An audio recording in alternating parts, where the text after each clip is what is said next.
ಆತ್ಮೀಯರೇ ನಮಸ್ಕಾರ. ಮೊಟ್ಟ ಮೊದಲಾಗಿ ಎಲ್ರಿಗೂ 78ನೆಯ ಸ್ವಾತಂತ್ರ್ಯೋತ್ಸವದ ಶುಭಾಶಯಗಳು. ಅದೇ ಥರ ಇವತ್ತೊಂದು ಹೊಸ ವಿಚಾರದ ಬಗ್ಗೆ ತಿಳ್ಕೊಳ್ಳೋಣ. ಮೊನ್ನೆ ನಾನು ಎಲ್ಲೋ ಓದುವಾಗ ಇದು ನನ್ನ ಕಣ್ಣಿಗೆ ಬಿತ್ತು. ನಮ್ಮ ಮಾತು ಹೇಗಿರಬೇಕು ಅನ್ನೋದ್ರ ಬಗ್ಗೆ ಒಂದು ಲೇಖನಿ ಬಂದಿತ್ತು. ನಮ್ಮ ಮಾತಿನ ಮೌಲ್ಯ ಏನು ಅಥವಾ ಮಾತಿನ ಮೌಲ್ಯ ಎಷ್ಟಿದೆ ಅನ್ನೋದ್ರ ಬಗ್ಗೆ ಇವತ್ತು ನಿಮ್ಮೊಂದಿಗೆ ನಾನು ಎರಡು ಮಾತುಗಳನ್ನು ಹಂಚಿಕೊಳ್ಳಕ್ಕೆ ಇಷ್ಟಪಡ್ತಾ ಇದ್ದೀನಿ. ಮಾತುಗಳಲ್ಲಿ ಹಲವು ಪ್ರಕಾರದ ಮಾತುಗಳಿರ್ತವೆ, ಹಲವು ಪ್ರಕಾರದ ಎಕ್ಸ್ಪ್ರೆಷನ್ಸ್ ಇರ್ತವೆ. ಅದರಲ್ಲಿ ನಾವು ಕೋಪದಿಂದ ಮಾತಾಡಿದರೆ ನಮ್ಮ ಗುಣವನ್ನ ಕಳ್ಕೊಳ್ತೀವಿ. ಕೋಪದಿಂದ ಮಾತಾಡಿದ್ರೆ ನಮ್ಮ ಗುಣವನ್ನ ಕಳ್ಕೊಳ್ತೀವಿ. ಅದೇ ತರ ಹೆಚ್ಚಾಗಿ ಮಾತನಾಡಿದರೆ ಮನಸ್ಸಿನ ಶಾಂತಿಯನ್ನ ಕಳ್ಕೊಳ್ತೀವಿ. ನಾವು ಎಲ್ಲರೊಂದಿಗೂ ಮಾತು ಮಾತು ಮಾತು ಮಾತು ಮಾತಾಡ್ತಾ ಇದ್ವಿ ಅಂತಂದ್ರೆ ಸಮಾಜದಲ್ಲಿ ನಮ್ಗೆ ಏನ್ ಮಾಡ್ತಾರೆ, ಅಯ್ಯೋ ಮಾರಾಯ ಅವನ್ ಬಂದ್ರೆ ತಲೆ ತಿಂತಾನೆ ಅಂತ ಹೇಳ್ತಾರೆ. ಹಾಗಾಗಿ ಹೆಚ್ಚು ಮಾತನಾಡಿದ್ರೆ ನಮ್ಮ ಮನಸ್ಸಿನ ಶಾಂತಿಯನ್ನ ಕಳೆದುಕೊಳ್ತೀವಿ.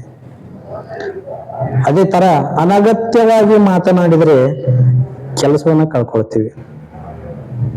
ಉದಾಹರಣೆಗೆ ನೋಡಿ, ನಾವು ಎಲ್ಲ ಒಂದ್ ಕಡೆ ಕೆಲಸ ಮಾಡ್ತಾ ಇರ್ತೀವಿ. ಕೆಲಸವನ್ನ ಮಾಡೋದ್ ಬಿಟ್ಟು ನಾವು ಬರೀ ಮಾತಾಡ್ತಾ ಇದ್ರೆ ನಮಗೆ ಕೆಲಸ, ನೀವೀಗ ಮಾಲೀಕ ವಿಚಾರ ಮಾಡ್ತಾನೆ, ಇವನು ಅನಗತ್ಯವಾಗಿ ಮಾತಾಡ್ತಾನೆ, ತಾನು ಕೆಲಸ ಮಾಡಲ್ಲ, ಮಾಡೋರ್ಗು ಮಾಡಿಸ್ಕೊಡಲ್ಲ, ಅದಕ್ಕೆ ಇವನ್ನ ಕೆಲಸದಿಂದ ತೆಗೆದುಹಾಕೋಣ ಅಂತ ಡಿಸಿಷನ್ ತಗೋತಾನೆ.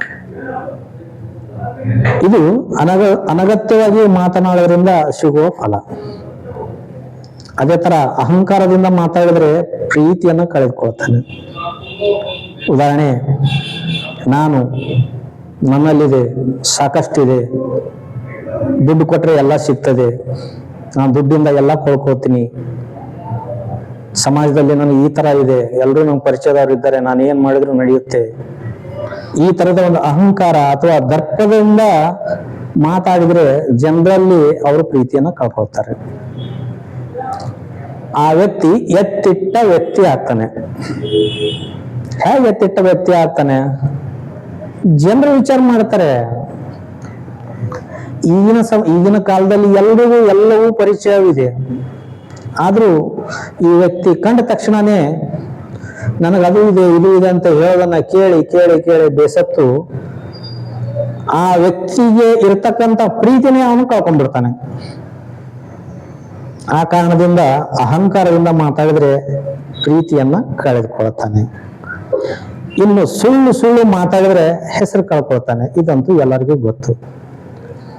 ಒಳ್ಳೆಯದನ್ನ ಮಾತಾಡಿದವರಿಗೆ ಕಿಮ್ಮತ್ತು ಸಿಗೋದು ಕಡಿಮೆ ಈ ಕಾಲದಲ್ಲಿ. ಅಂಥದ್ರಲ್ಲಿ ಬರೀ ಸುಳ್ಳು ಬಾಯಿ ತೆಗೆದ್ರೆ ಸುಳ್ಳು, ಅವ್ರು ಹಂಗ್ ಮಾಡಿದ್ರು, ಇವ್ರು ಹಿಂಗ್ ಮಾಡಿದ್ರು, ಅವ್ರದ್ದು ತಂದು ಇವ್ರಿಗೆ ಹೇಳೋದು, ಇವ್ರದ್ದು ತಂದು ಅವ್ರಿಗೆ ಹೇಳೋದು, ಈ ತರ ಹಸಿ ಸುಳ್ಳುಗಳನ್ನ ಹೇಳ್ತಾ ಹೋದಂತ ವ್ಯಕ್ತಿಗೆ ಅವನ ಹೆಸರೇ ಕೆಟ್ಟ ಹೋಗ್ತದೆ.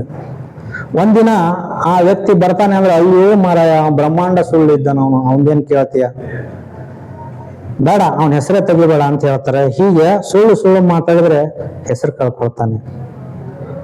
ಇನ್ನು ವೇಗವಾಗಿ ಮಾತಾಡಿದ್ರೆ ಅರ್ಥ ಕಳೆದುಕೊಳ್ತಾನೆ. ಬಿಡು ಮರಾಯ, ಅವನ್ ಏನ್ ಮಾತಾಡ್ತಾನ ಅವನ್ಗೆ ಗೊತ್ತಿಲ್ಲ, ಅವನ ಹತ್ರ ಅರ್ಥನೇ ಇಲ್ಲ, ಅವನ ಮಾತಿಗೆ ಅರ್ಥನೇ ಇಲ್ಲ, ಅವನ್ ಏನ್ ಹೇಳ್ತೀಯ ಬಿಡು ಅಂತ ಈ ತರ ಸಮಾಜ ಅವನನ್ನ ಕೀಳಾಗಿ ಕಾಣ್ತದೆ. ವೇಗವಾಗಿ ಮಾತನಾಡಿದ್ರೆ ಆ ವ್ಯಕ್ತಿ ಅರ್ಥವನ್ನೇ ಕಳೆದುಕೊಳ್ತಾನೆ. ಇದೆಲ್ಲದರ ಸಾರ ಒಟ್ಟುಗೂಡಿಸಿ ಅದೇ ಆ ವ್ಯಕ್ತಿ ಪ್ರೀತಿಯಿಂದ ಮಾತನಾಡಿದ್ರೆ ಎಲ್ಲವನ್ನು ಗಳಿಸ್ಕೊಳ್ತಾನೆ, ಎಲ್ರಿಗೂ ಬೇಕಾದ ವ್ಯಕ್ತಿ ಆಗ್ತಾನೆ. ಇಡೀ ಸಮಾಜ ಅವನನ್ನ ಹಾಡಿ ಹೋಗುತ್ತದೆ. ಏನು ವ್ಯಕ್ತಿನಪ್ಪ, ಎದರ್ಕಂಡ್ರೆ ಎಷ್ಟೊಂದು ಆತ್ಮೀಯತೆಯಿಂದ ಮಾತಾಡ್ತಾನೆ, ಎಷ್ಟೊಂದು ಪ್ರೀತಿ ಪ್ರೇಮ ತೋರಿಸ್ತಾನೆ, ಎಷ್ಟೊಂದು ನಮ್ಮ ಜೊತೆ ಬೆರೀತಾನೆ, ನಮ್ಮ ಹೌದು ಅಲ್ಲಗಳನ್ನ ಕೇಳ್ತಾನೆ, ಎಷ್ಟೊಂದು ಪ್ರೀತಿ ತೋರಿಸ್ತಾನೆ. ಬರೀ ಮನುಷ್ಯರಿಗಲ್ಲ, ಪ್ರಾಣಿ ಪಕ್ಷಿಗಳಿಗೂ ಸಹಿತ ಅವನು ಪ್ರೀತಿ ತೋರಿಸ್ತಾನೆ. ಒಳ್ಳೆ ವ್ಯಕ್ತಿ. ಅವನ್ ಮಾತಾಡಿದ್ರೆ ಏನೋ ಒಂಥರ ಖುಷಿ ಆಗ್ತದೆ, ಏನೋ ಒಂಥರ ಜೋಗುಳ ಹಾಡಿದಂತೆ ಅನಿಸ್ತದೆ ಅಂತ ಹೇಳ್ತಾರೆ. ಪ್ರೀತಿಯಿಂದ ಮಾತನಾಡಿದರೆ, ಈ ಪ್ರೀತಿಯಿಂದ ಮಾತನಾಡಿದರೆ ಗಳಿಸಿಕೊಳ್ಳೋದು ಬಹಳ ಇದೆ. ಮೇಲಿನ ಉಳಿದ ವಿಚಾರಗಳ ಬಗ್ಗೆ ಮಾತಾಡಿದಾಗ ಮನುಷ್ಯ ತಳಗ್ ಬೀಳ್ತಾನೆ. ಈ ಪ್ರೀತಿಯಿಂದ ಮಾತನಾಡಿದರೆ ಅವನು ಮೇಲಕ್ಕಿರ್ತಾನೆ. ಆ ಕಾರಣದಿಂದ ಬಂಧುಗಳೇ, ನಾವು ಸದಾ ಪ್ರೀತಿಯಿಂದ ಇರೋಣ. ನಮ್ಮ ಸುತ್ತಮುತ್ತಲಿನವರಿಗೆ ಪ್ರೀತಿಯನ್ನೇ ಹಂಚೋಣ. ಸಮಾಜಕ್ಕೂ ಸಹಿತ ಪ್ರೀತಿಯಿಂದ ನಾವು ವರ್ತಿಸೋಣ. ಆಗ ಮಾತ್ರ ನಾವು ಇನ್ನೊಬ್ಬರಿಂದ ಪ್ರೀತಿ ಪಡೆಯೋಕೆ ಸಾಧ್ಯ. ಆ ಕಾರಣದಿಂದ ನಾವೆಲ್ಲರೂ ಪ್ರೀತಿ ಕೊಟ್ಟು ಪ್ರೀತಿ ತಗೊಳ್ಳೋಣ.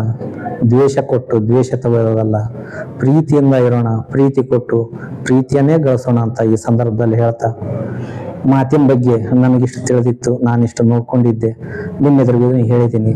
ಚೆನ್ನಾಗಿ ಅನಿಸಿದ್ರೆ ದಯವಿಟ್ಟು ಒಂದು ಲೈಕ್ ಕೊಡಿ, ಒಂದು ಸಬ್ಸ್ಕ್ರೈಬ್ ಮಾಡಿ, ಮತ್ತೆ ಕಮೆಂಟ್ ಹಾಕೋದನ್ನ ಮರಿಬೇಡಿ. ಯಾಕಂದ್ರೆ ನಿಮ್ಮೆಲ್ಲರ ಈ ಒಂದು ಕೆಲಸದಿಂದ ನನಗೆ ಯೂಟ್ಯೂಬಲ್ಲಿ ಒಂದು ಸ್ಟಾರ್ ಸಿಗೋ ಚಾನ್ಸ್ ಇದೆ. ನೀವೆಲ್ಲರೂ ನಾನು ಬೆಳೆಸ್ತೀರ ಅನ್ಕೊಂಡು ಈ ಕ್ಲಿಪ್ಪನ್ನು ಮುಗಿಸ್ತಾ ಇದ್ದೀನಿ. ಧನ್ಯವಾದಗಳು ಫ್ರೆಂಡ್ಸ್, ಧನ್ಯವಾದಗಳು.